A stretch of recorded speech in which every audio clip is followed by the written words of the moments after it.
Dia 19 de julho, São Vicente de Paulo.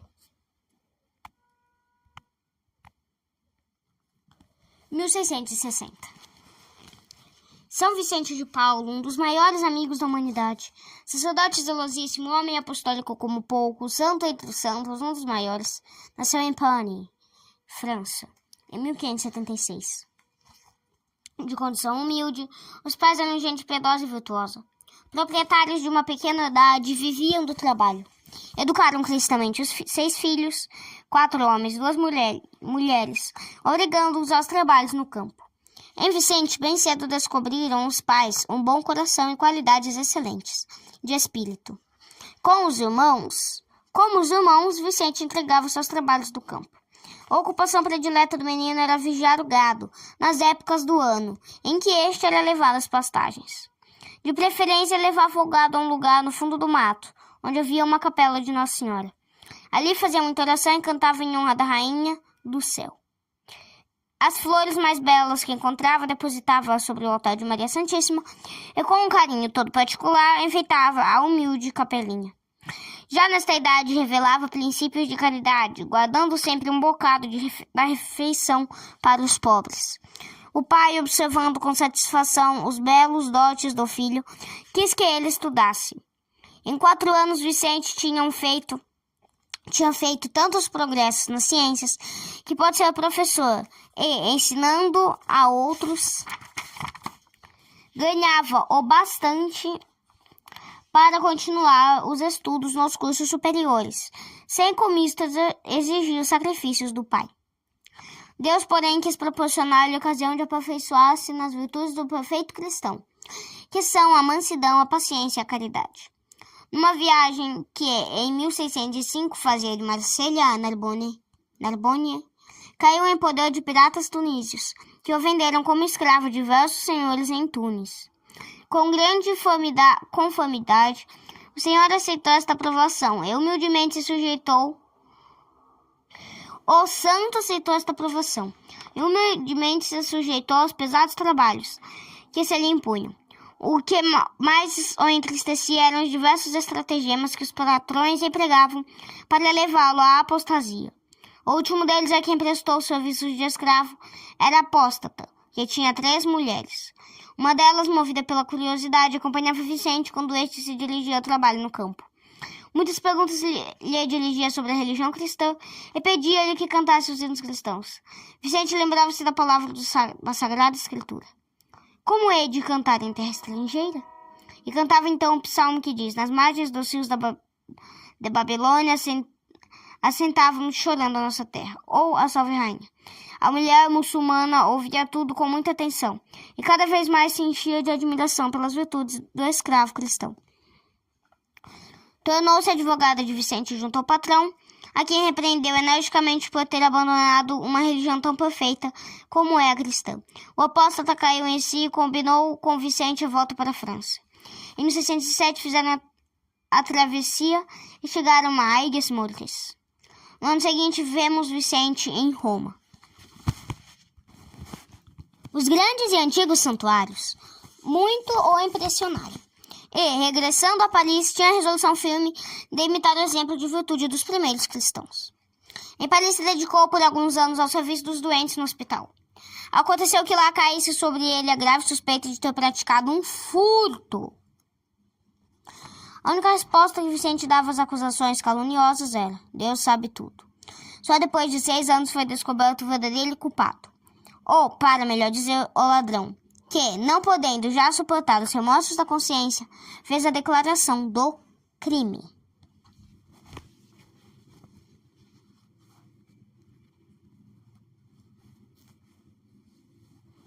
Pouco depois, Vicente conheceu o venerável Berulho, fundador da Congregação do Oratório, e os 2 homens ligaram-se em estreita amizade, para mais eficazmente poderem trabalhar pelo bem da humanidade. Durante algum espaço de tempo, Vicente administrou a paróquia de Clint, onde trabalhou com grande proveito para as almas. Obediente à ordem de superiores, aceitou o cargo de educador dos filhos do conde Ivigny. Este gênero de ocupação dava-lhe tempo bastante para dedicar-se à cura d'almas. E foi aí que Vicente revelou grandes aptidões para missionário. A condessa de Ivigny, senhora de grandes virtudes, deu maior apoio aos trabalhos apostólicos de Vicente, que em seguida passou a pregar missões aos encarcerados e aos condenados às galés. O rei Luís XIII nomeou Vicente intendente das galeras francesas e esmoler real. 3 anos ficou o santo homem em Paris, ocupando Chicago quando o zelo pelas almas o levou a Marselha, onde havia muitos daqueles infelizes condenados às galés. Vicente procurou e semeou consolo e conforto nas almas daquela desventurada gente, cuja triste sorte comovia até as lágrimas. Entre os algemados havia um de porte nobre e fidalgo, que se entregava a uma tristeza que tocava as raias de desespero. Vicente interessou-se muito em particular por aquele homem e conseguiu dele a revelação de sua triste história. Cúmplice, se bem que quase forçado, de uma fraude, fora condenado às galés, sabendo mulher e filhos entregues à miséria. Vicente, que até então soubera muito bem disfarçar sua personalidade, ofereceu suas autoridades em lugar do infeliz e conseguiu-lhe a libertação. A mansidão, a caridade e paciência de Vicente no meio dos sentenciados e gente de péssima espécie chamou a atenção. Como os seus em Paris lhe ignorassem o paradeiro, foram-lhe em caos, descobriram-no em Marsella e trataram de libertá-lo. Do tempo de prisão restou-lhe uma úlcera no pé, causada pelas grilhetas. Em 1693, a congregação fundada por Vicente teve a aprovação de Urbano VIII. Sacerdotes pertencentes a essa congregação faziam os 3 votos simples monásticos, da pobreza, castidade e obediência, e obrigam-se a trabalhar na própria santificação, na conversão dos pecadores e na formação do clero. Da casa onde moravam os primeiros membros da congregação, receberam estes o nome de lazaristas. São Vicente muito se empenhou pela organização de retiros espirituais para sacerdotes e leigos. Nesse empenho teve forte apoio do Papa Alexandre VII. Não satisfeito ainda com os belíssimos resultados de sua atividade apostólica, São Vicente chamou à existência uma congregação feminina, a qual deu o nome de Filhas da Caridade Cristã, ou simplesmente Irmãs de Caridade. Tão rápida foi a expansão desta congregação, que em breve só em Paris contava 30 casas. As Irmãs de Caridade, segundo a ideia do fundador, destinavam-se à obra de caridade nos hospitais, nas paróquias, nos asilos e orfanatos. É admirável como um homem como São Vicente, destituído completamente de bens materiais, pudesse fazer tanto bem aos necessitados. Quando Lorena, devastada pela guerra, oferecia um aspecto desolador, São Vicente fez-se mendigo, angariando esmolas e donativos em benefício das vítimas da grande catástrofe, as quais socorreu com uma quantia não menor de 500 contos de réis. Querido e amado por todos viam em São Vicente um anjo do céu. São Francisco de Sales botava-lhe tanta estima e confiança que o nomeou superior da Ordem da Visitação, que havia pouco fundara. Ainda outras comunidades religiosas se lhe confiaram a direção. No meio de tantas ocupações, tinha ainda tempo para tratar da sua própria alma. Fossem quais fossem as suas ocupações, o coração dele estava sempre unido a Deus. Nas maiores contrariedades, conservava sempre calma e tranquilidade de espírito. Em todos os fatos da vida, São Vicente reconhecia os planos da divina providência. Entregava-se-lhe confiantemente, e outra coisa não procurava senão a maior glória de Deus. Senhor absoluto dos movimentos do coração, não se deixava desanimar ou inquietar pelas vicissitudes da vida. Humilhações, longe de o entristecerem, firmavam-no cada vez mais na humildade. A humildade era a virtude que mais recomendava aos filhos espirituais. Uma das regras principais que estabeleceu sobre a humildade foi esta: O religioso não fale dos seus próprios merecimentos e evite chamar a atenção dos outros para sua pessoa. São Vicente alcançou a idade de 85 anos. Embora bastante enfraquecido e quebrado, levantava-se às 4 horas, dizia a missa e dedicava 3 horas à oração. O pensamento da morte era-lhe familiar. Todos os dias rezava as orações da igreja pelos moribundos. A morte encontrou-o, pois, otimamente preparado. São Vicente morreu em 27 de setembro de 1660, sendo-lhe o corpo sepultado na igreja de São Lázaro. Grandes e numerosos milagres foram-lhe observados no túmulo. A canonização de São Vicente se realizou em 1637. O Papa Clemente XIII determinou-lhe a comemoração para o dia de hoje. Reflexões.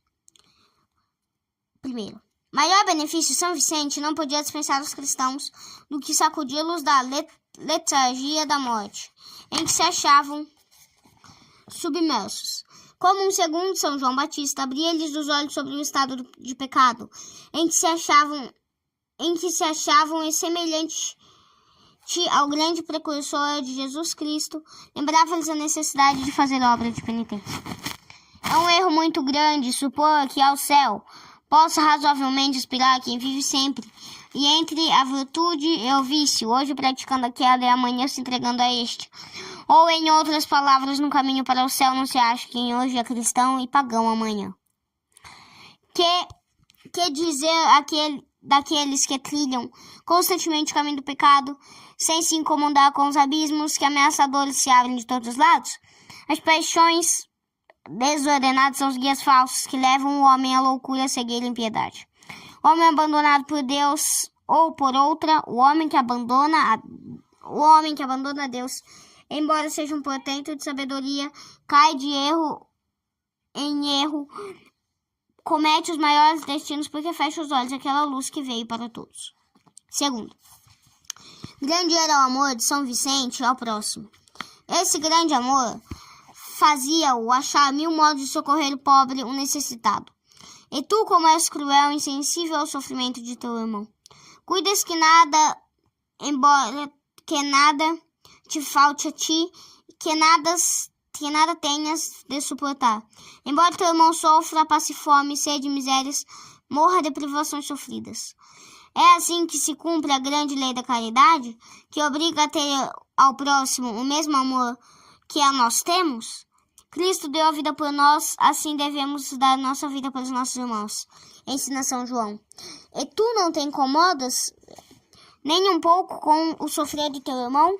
Se alguém tiver bens de fortuna, diz o mesmo apóstolo, e vendo o irmão na miséria fechar o coração diante da necessidade do mesmo, será possível que nele fique a caridade de Deus?